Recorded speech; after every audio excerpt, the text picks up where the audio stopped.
व्हीएसआर कंपनीच्या कारभारावर रोहित पवारांनी प्रश्नचिन्ह उपस्थित केले। व्हीएसआर कंपनीचा परवाना रद्द का केला नाही? कंपनीच्या मालकावर मनुष्यवधाचा गुन्हा दाखल करा, रोहित पवार यांनी ही मागणी केली आहे। आता ह्याच्यामध्ये या कंपनीचा इतिहास आपण तिथे बघू। तुम्हाला आठवत असेल 2023 ला एक ऍक्सिडेंट झाला होता।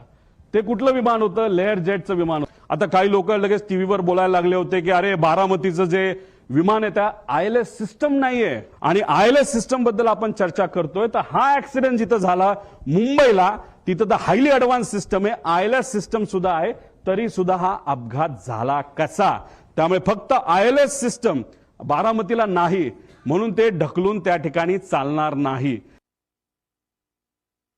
दुर्दैव असं 2023 ला हा अपघात झाला, पण आतापर्यंत त्याचा रिपोर्ट आलेला नाही। अजितदादांचा दुर्दैवी ऍक्सिडेंट झाल्यानंतर त्या बातम्या जेव्हा अख्ख्या देशामध्ये तुमच्या माध्यमातून त्या ठिकाणी केल्या गेल्या, तेव्हा कुठेतरी डीजीसीएला तिथं जाग आली आणि final report soon in September 2023 Mumbai layer jet असं सांगण्यात आलं। म्हणजे कुठेतरी व्हीएसआरचा एक होल्ड आहे डीजीसीएवर, असं आमच्या सगळ्यांचं मत आहे।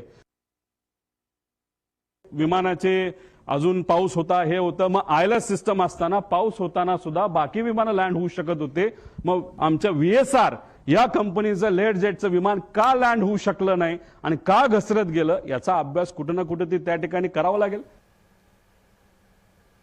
त्यांना पुढे कुठे जायचं होतं? अजित काकांना घेऊन हे कुठे जाणार होते? बारामतीला जाणार होते आणि बारामतीवरनं हे कुठे जाणार होते?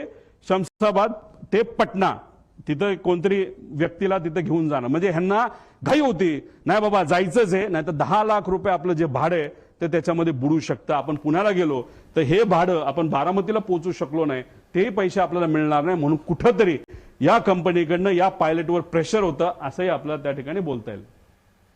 ऐनवेळी वैमानिक का बदलले गेले? रोहित पवार यांनी हा प्रश्न उपस्थित केलाय। वैमानिक सुमित कपूर बेशिस्त, रोहित पवारांचा हा आरोप। एका बड्या नेत्यानं सुमितशी तक्रार केली होती अशी माहिती रोहित पवारांनी दिली आहे।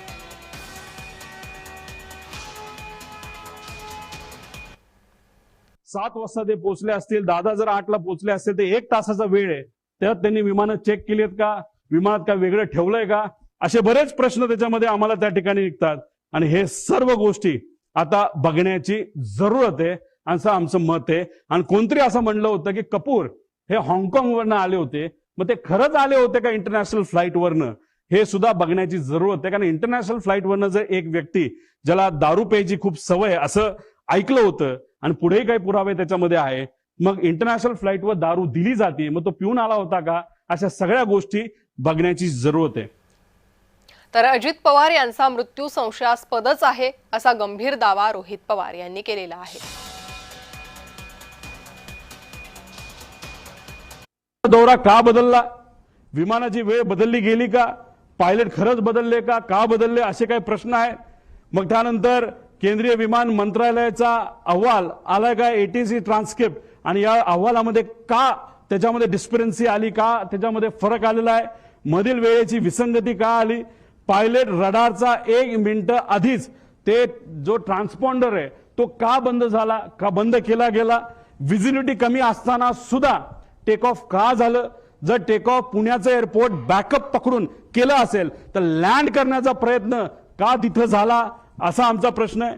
रनवे 29 अवेलेबल असताना, सेफ असताना, फ्लॅट असताना, कुठलंच टेन्शन तिथं नसताना, तिथं सूर्याचा पण त्रास नसताना सारखं सारखं मला रनवे 11च पाहिजे असं का त्या ठिकाणी सांगण्यात आलं?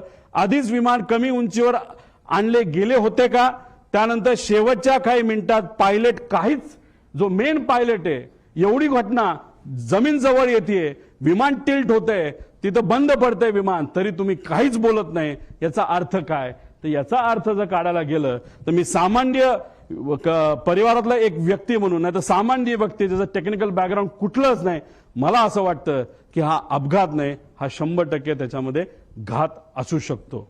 आणि हीच माहिती आम्हाला सगळ्या इन्व्हेस्टिगेशन एजन्सीजकडनं पाहिजे। पण मग इन्व्हेस्टिगेशन एजन्सी, सरकारी एजन्सी हे योग्य पद्धतीने काम करू शकतं का? करू शकतं, पण लोकांच्या मनामध्ये शंका आहे